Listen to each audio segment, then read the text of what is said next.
Gentleman was slapping the girl. Okay, you said it's a white van?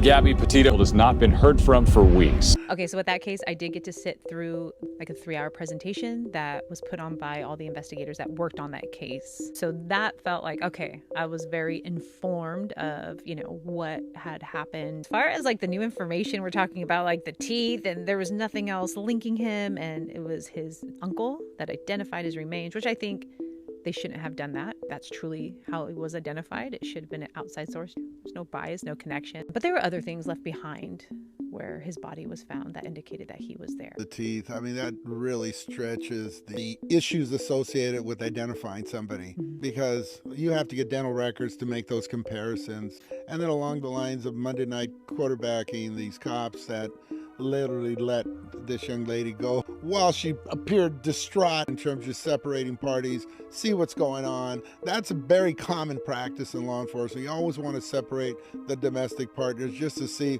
what the stories is. No one's ever right or wrong. But if we had learned that she had been assaulted or she was in fear for her safety, there's no way you're going to put that young lady back in that van. It's a little disheartening, to say the least, just to see her face, in that van, knowing that shortly thereafter she lost her life.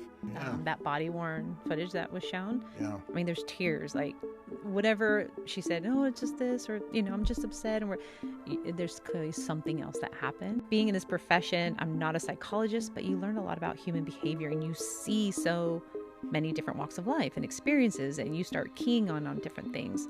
And coming from a perspective as a mother, how toxic or vile or violent was their relationship prior to this road trip? That was not their first encounter of physical violence. Something leading up to this, many more instances.